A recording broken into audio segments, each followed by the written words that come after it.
The champagne glass slipped from my fingers as the room started spinning. I was standing at the Sterling Heights Country Club, celebrating my retirement after 35 years of building construction empires. The last thing I remembered was the polite applause as I gave my speech about legacy and family. Then my chest felt like someone was squeezing it with steel clamps. The marble floor rushed up to meet me, and everything went black. When I woke up, tubes were running into my arms and machines were beeping beside my bed. The ICU was cold and sterile, nothing like the warm celebration I'd been enjoying hours before. My throat felt raw, and my head pounded like a drum. A nurse smiled at me and said I'd had a heart complication. "You're lucky to be alive, Mr. Hale," she whispered. But looking back now, I wonder if lucky was the right word. Marissa walked into my room like she was entering a funeral parlor. No flowers, no worried kiss on my forehead, just cold eyes scanning the machines that were keeping me alive. She pulled up a chair, but didn't sit close. Instead, she positioned herself near the window, arms crossed, staring at me like I was already a problem she needed to solve. "How are you feeling?" she asked, but her tone suggested she didn't really want an answer. I tried to speak, but only a croak came out. She didn't lean in to hear me better. She didn't hold my hand or stroke my hair like she used to when we were young. She just watched the heart monitor beep and checked her phone twice. When the nurse came in to check my vitals, Marissa stepped into the hallway. I could hear her making calls, but her voice was too low to understand the words. Charles Whitmore entered my room like he owned the place. Marissa's father had always been a large man, but lying flat on my back made him seem even more massive. He stood at the foot of my bed, hands clasped behind his back, studying me like I was a business deal gone wrong. "Richard," he said with a nod that wasn't quite respectful. "Quite a scare you gave everyone." But his eyes weren't concerned. They were calculating. He spoke to Marissa as if I wasn't even conscious. "The doctors say he'll recover, but these things take time. Months, maybe." His voice carried the weight of someone used to making decisions about other people's lives. I wanted to tell him I could hear every word, but my throat still felt like sandpaper. Charles moved closer to my bed, and I caught the scent of his expensive cologne mixed with something darker, the smell of a man planning something he shouldn't. The manila folder appeared on my bedside tray like a death sentence. Marissa pulled out the papers with the careful precision of someone who had practiced this moment. "Divorce papers," she said simply, as if she was ordering coffee. "Sign them when you can still hold a pen." The words hit me harder than the heart attack had. I stared at the documents, my name typed in bold letters next to hers, and felt something break inside my chest that had nothing to do with my medical condition. She had prepared these papers before my collapse. The dates proved it. While I was working 16-hour days to secure our retirement, she was meeting with lawyers to divide what I had built. "It's better this way," she continued, her voice flat and businesslike. "Clean. Simple. No messy fights when you're feeling better." She placed a pen beside the papers and walked toward the door. "Take your time," she said without looking back. I pretended to sleep when they thought I couldn't hear them talking in the hallway. Marissa's voice was sharper now, more confident. "He won't fight it," she told Charles. "He's too weak, and the doctors say stress could trigger another episode." Charles chuckled, a sound like gravel in a cement mixer. "Good. My lawyers will handle the asset division. The construction companies, the real estate portfolio, the offshore accounts, will claim half of everything. Maybe more if we play our cards right." They were discussing my life's work like it was a clearance sale. "What if he tries to hide assets?" Marissa asked. "Men like Richard don't have the spine for real financial warfare," Charles replied. "He'll sign the papers and fade away quietly." I listened to their footsteps disappear down the corridor, then slowly turned my head toward the papers on my tray. For the first time since waking up, I smiled. They had no idea what they had just walked into. My fingers trembled as I reached into the small bag Diana had brought from my office. Hidden in the inner pocket of my leather portfolio was a black notebook no bigger than my palm. The pages were filled with codes, account numbers, and contact information that Marissa had never seen. Every entry was written in my own careful handwriting, documenting years of quiet preparation. Diana Cross had been my executive assistant for 15 years, but she was so much more than that. She was the only person who knew about Project Sentinel, the financial fortress I had been building piece by piece. The notebook contained the keys to shell corporations in Delaware, trust accounts in the Cayman Islands, and investment portfolios that existed in shadows. I had learned long ago that in business, the most dangerous enemies are often the ones who share your bed and your bank account. As I flipped through the pages, each code brought back memories of careful planning and strategic patience. 3 years ago, Charles had humiliated me at Marissa's birthday party. In front of 50 guests, he had loudly questioned my business decisions and suggested I wasn't sharp enough to handle real wealth. That night, lying in bed next to my sleeping wife, I made a decision that would change everything. I started Project Sentinel the next morning. Slowly, carefully, I began moving assets into structures that existed outside our marriage. A construction company in Delaware, investment accounts in Gibraltar, real estate holdings through Nevada trusts. Each move was legal, documented, and invisible to anyone who wasn't looking for it. I used different law firms, different accountants, and different cities. Marissa never questioned the paperwork I brought home or the business trips that lasted longer than usual. She was too busy spending money to worry about how it was protected. By the time I ended up in this hospital bed, Project Sentinel controlled 80% of everything we owned. And legally, none of it belonged to our marriage. Diana answered on the first ring, as if she had been waiting by her phone. "Mr. Hale," she said quietly, "I've been worried sick." Her voice was steady, professional, but I could hear the concern underneath. "Diana," I whispered into the phone, my voice still weak but clear enough. "It's time." There was a pause. We had practiced this moment in hypothetical conversations, but now it was real. "Are you certain?" she asked. "The papers are on my tray," I replied. She brought them while I was still connected to machines. I could hear Diana's sharp intake of breath. "Understood. Project Sentinel goes active immediately." She didn't need details. She had been managing the shadow accounts for months, waiting for my signal. "The construction company accounts?" she asked. "Freeze them," I said. "All of them. Charles, Marissa, anyone connected to the family finances. Make it look like routine bank maintenance." Diana was already typing. I could hear her fingers clicking across her keyboard. "It will be done within the hour," she promised. Charles was in the middle of approving a $1 million concrete order when his credit line simply vanished. The call came to his office at 2:47 p.m., exactly 2 hours after I spoke with Diana. "Sir, there seems to be an issue with your corporate accounts," his banker explained over the speakerphone.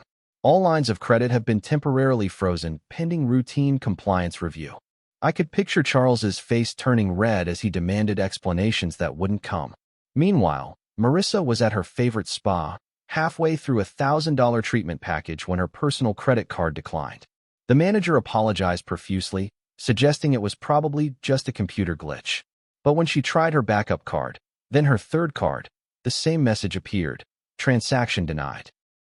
By evening, both of them were making frantic calls to banks, getting transferred from department to department, hearing the same polite explanations about system maintenance and routine security protocols. Neither of them suspected that their financial world was being quietly dismantled by someone they thought was too weak to fight back. I watched Marissa through the glass window of my ICU room as she stood at the hospital cafe counter. She was trying to buy a simple coffee and sandwich, but her card kept getting declined. The teenager behind the register looked embarrassed, suggesting she try inserting the chip instead of swiping. Then he offered to run it as credit instead of debit. Nothing worked. Other patients and visitors started lining up behind her, and I could see the flush of embarrassment creeping up her neck. She finally opened her purse and counted out crumpled bills, enough for the coffee, but not the sandwich. As she walked back toward my room, I closed my eyes and pretended to be sleeping. She sat in the chair beside my bed and sipped her coffee in silence. I could feel her staring at me, probably wondering if this was somehow connected to the banking problems. When she finally spoke, her voice was different, smaller, more uncertain. "Richard, are you awake?" I kept my breathing steady and my eyes closed, but inside, I was smiling wider than I had in years. The Sterling Heights Ladies' Luncheon was the social event Marissa had never missed. Every month, the wives of the city's most successful businessmen gathered to discuss charity projects and gossip about their neighbors. This month, Marissa was supposed to host, which meant picking up the tab for 12 women who had never worried about money a day in their lives. The restaurant was elegant, white tablecloths and crystal glasses, the kind of place where appearances mattered more than appetites. When the bill arrived, Marissa confidently handed over her platinum card, the one that had never been declined in 15 years of marriage. The waiter returned 5 minutes later, whispering discreetly in her ear. She tried a different card, then another. Each attempt brought the same apologetic shake of the head. The conversation at the table grew awkward as the other women pretended not to notice. Finally, Margaret Sterling, whose husband owned half the commercial real estate in the city, quietly paid the bill. The whispers started before Marissa even left the parking lot. The anonymous package arrived at Whitmore Developments on a Tuesday morning, addressed to the entire board of directors. Inside were photocopies of documents that Charles thought had been buried years ago, falsified bidding documents, bribery receipts, and evidence of construction shortcuts that violated safety codes. The papers were organized with surgical precision, each violation cross-referenced with dates and project numbers. Diana had spent months collecting this evidence, knowing that one day we might need leverage against Charles. The board meeting that afternoon was supposed to be routine budget approvals. Instead, it became a trial. Board members who had been Charles's allies for decades suddenly found themselves reading about criminal activity they could no longer ignore. The company's lawyer was called in. Emergency sessions were scheduled. By the end of the week, Charles Whitmore, the man who had built his empire on intimidation and corruption, was facing federal investigators and questions he couldn't answer with money or threats. Marissa burst into my room like a storm, her composure finally cracking. The polite, distant wife was gone, replaced by someone desperate and furious. "What did you do?" she demanded, standing beside my bed with her hands shaking. "Our accounts are frozen, my cards don't work, and my father's company is falling apart. What did you do?" I looked at her calmly, feeling stronger than I had since the heart attack. The machines were still beeping, but my voice was clearer now. "I didn't do anything," I said quietly. "I've been lying in this bed, recovering from the heart attack I had while building the wealth you're trying to steal." Her eyes were wild, darting between my face and the divorce papers that still sat unsigned on my tray. "This isn't a coincidence," she said. "You planned this somehow." I let the silence stretch between us, watching her understand that the man she thought she could abandon was never as helpless as he appeared. "Sign the papers, Marissa," I finally said. "But read them carefully first. You might discover you're not getting what you expected." For the first time since waking up in the ICU, I spoke with the voice Charles remembered from boardroom negotiations. "You'll leave this hospital with less than you walked in with." The words came out steady and clear, cutting through the beeping of machines and the distant sounds of the hospital corridor. Marissa stepped backward as if I had slapped her. She had expected the weak, apologetic man who had spent years accommodating her father's insults and her endless spending. Instead, she was facing someone who had been planning this moment for longer than she could imagine. "You're bluffing," she said, but her voice shook. "You can't access anything from here. You can't even get out of bed without help." I turned my head toward the window, watching the afternoon sun cast shadows across the room. "I've been getting help for years," I replied. "The kind of help you never bothered to notice because you were too busy spending money to see where it really came from." The heart monitor beside my bed continued its steady rhythm, but everything else in the room had changed. Diana appeared in my doorway like an answer to a prayer. She carried a single manila envelope and walked directly to my bedside without acknowledging Marissa. "Mr. Hale," she said professionally, "this requires your immediate attention." Inside the envelope were photographs and documents that made my heart race for reasons that had nothing to do with my medical condition. Bank records showing Charles's personal accounts receiving payments from companies that had won city construction contracts. Email printouts proving he had been selling information about competitor bids. Evidence of safety inspections that had been falsified to save money on materials. Diana had been collecting this intelligence for months, building a case that could destroy Charles completely. I looked up at her and saw the question in her eyes. She was waiting for my decision. Marissa was still in the room, pacing near the window, muttering about lawyers and frozen accounts. I picked up the pen beside my untouched divorce papers and wrote 4 words on a piece of hospital stationery. "Send it to everyone." The Whitmore Developments boardroom had hosted hundreds of meetings over the years, but none like this one.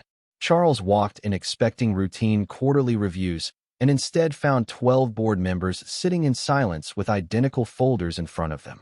The folders contained everything: financial records, falsified documents, evidence of criminal activity that stretched back over a decade. Charles's face went from confident to confused to terrified in the span of 30 seconds. "What is this?" he demanded. But his voice had lost its usual commanding tone.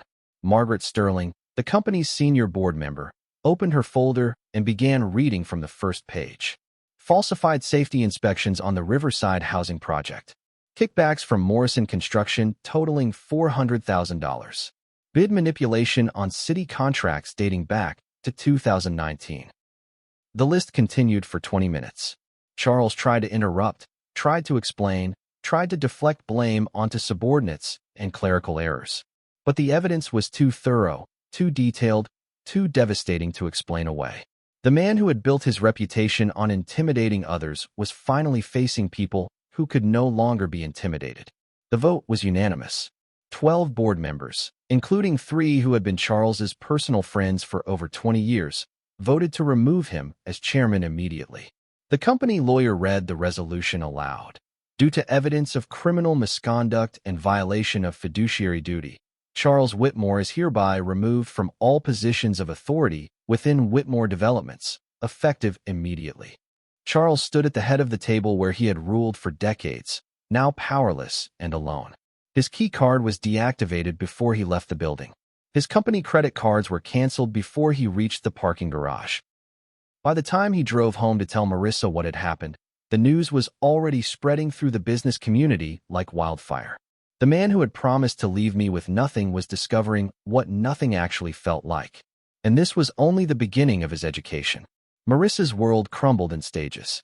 First, the luxury cars disappeared from their driveway, repossessed by banks that were no longer willing to extend credit to the Whitmore family.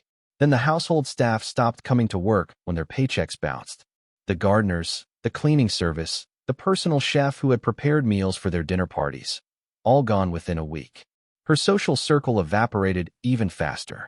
The same women who had competed for invitations to her charity events now whispered about her family's financial difficulties and found excuses to cancel lunch plans. The boutiques where she had shopped for 15 years suddenly required payment up front instead of allowing her to charge purchases to monthly accounts. Even her personal trainer apologized, but said he could no longer offer private sessions without immediate payment.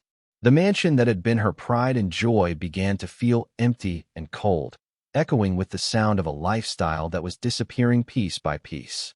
The woman who had handed me divorce papers while I was fighting for my life was learning what it felt like to lose everything she had taken for granted. Marissa returned to my room as a different person. Gone was the cold confidence she had displayed when delivering the divorce papers. She approached my bed hesitantly, like someone begging for mercy from a judge who held her future in his hands. "Richard," she said softly, "we need to talk about a settlement." Her voice was small, desperate, completely unlike the woman who had stood in this same spot days earlier, demanding I sign away my life's work. She pulled the chair closer to my bed and leaned forward. "I know things have gotten complicated with my father's situation, but we can work this out. We've been married for 22 years. Surely that means something." I watched her carefully, noting how she avoided eye contact, how her hands trembled slightly as she spoke. "I'm willing to be reasonable," she continued. "Maybe we don't need to split everything 50-50. Maybe we can find a number that works for both of us." The heart monitor beside my bed continued its steady rhythm as I considered her words. She was negotiating now, bargaining for scraps from the table she had expected to own entirely. I turned my head toward Marissa and spoke in a whisper that carried more weight than any shout. "You filed for divorce when I was on a ventilator. Now you get nothing but silence." The words hung in the air between us like a verdict. Her face crumpled as she realized that the apologetic, accommodating husband she had married was gone forever. "Richard, please," she begged. "I made a mistake. I was scared, and my father convinced me it was the right thing to do. But we can fix this." I reached for the divorce papers that had been sitting on my tray for days and slowly tore them in half. Her eyes lit up with hope until I continued speaking. "I'm not signing your papers, Marissa. But that doesn't mean I'm keeping you. I had my own documents, prepared months ago by lawyers she had never met, papers that would leave her with exactly what she had contributed to our marriage: nothing." The woman who had planned to take half of everything I had built would discover that in the game of financial warfare, I had been playing on a level she never knew existed. The lockout was surgical in its precision. Marissa discovered that her name had never actually been on the accounts she thought she shared. The house, the cars, the investment portfolios, the business interests, all of it existed in trusts and corporations that had been carefully structured to exclude her. Diana had spent months ensuring that every asset was protected by legal barriers that Marissa couldn't penetrate. When she tried to access what she believed were joint accounts, she found that she had never been more than an authorized user, not an owner. The credit cards, the bank accounts, even the utilities at the mansion, all of it was connected to financial structures that existed outside our marriage. She hired lawyers, but they could only explain what they couldn't change. The trusts were ironclad, the corporations were legitimate, and the asset protection strategies were completely legal. The woman who had expected to walk away with millions was learning that she had been living in a financial house of cards that had never actually belonged to her. Desperation makes people careless. Marissa knew the password to my personal laptop because I had trusted her with it years ago, back when I still believed in sharing everything with the person I loved. From her empty mansion, she logged into my computer remotely, searching for account information she could use to access funds. But Diana had anticipated this move. The moment Marissa entered my personal financial accounts, she triggered a digital trap that had been waiting patiently for exactly this type of intrusion. Every keystroke was recorded. Every file she accessed was logged. Every attempt to transfer money or change account settings was documented with timestamps and IP addresses. Within hours, the evidence was in the hands of cybercrime investigators who specialized in financial fraud. The woman who had tried to steal my assets while I was fighting for my life in the ICU had just provided prosecutors with everything they needed to send her to prison. The investigators arrived at Marissa's house with a warrant and the kind of calm efficiency that comes from having an airtight case. They seized her computer, her phone, her tablets, and every piece of electronic equipment that could store data. The evidence Diana had collected was overwhelming. Unauthorized access to financial accounts, attempted transfer of assets, identity theft, and fraud. Each charge carried serious prison time, and Marissa's desperate attempt to access my money had provided prosecutors with digital evidence that couldn't be explained away. Her lawyers tried to argue that she had believed the accounts were jointly owned, but the computer logs told a different story. She had specifically searched for hidden accounts, had attempted to bypass security protocols, and had tried to transfer funds to accounts under her father's name. The woman who had handed me divorce papers while I was barely conscious was about to learn that some mistakes can't be fixed with apologies or explanations. I walked out of Sterling Heights Medical Center under my own power, carrying nothing but a small bag of personal items and the satisfaction of knowing that justice had its own timing. The automatic doors slid open as I approached, and I stepped into afternoon sunlight that felt warmer than any I could remember. Behind me, machines were already being prepared for the next patient who would need them. Ahead of me, Diana was waiting beside a black sedan, holding a folder that contained the keys to my new life. As I reached the sidewalk, a police car pulled into the hospital parking lot. Through the rear window, I could see Marissa, her hands cuffed behind her back, her head down in defeat. She was being brought in for a medical evaluation before her arraignment, a standard procedure for someone facing serious fraud charges. Our eyes met for just a moment as the police car passed. I felt no satisfaction in her downfall, no joy in her punishment.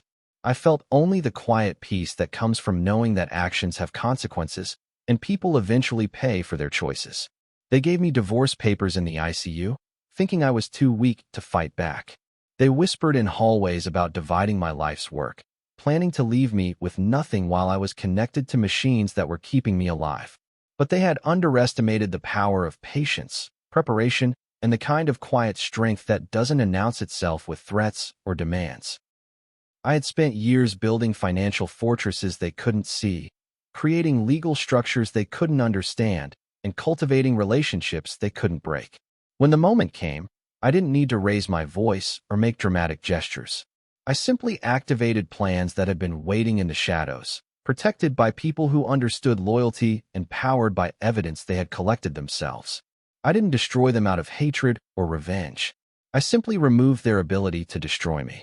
In the end, I had already taken everything that mattered, my freedom, my dignity, and their power to hurt me ever again.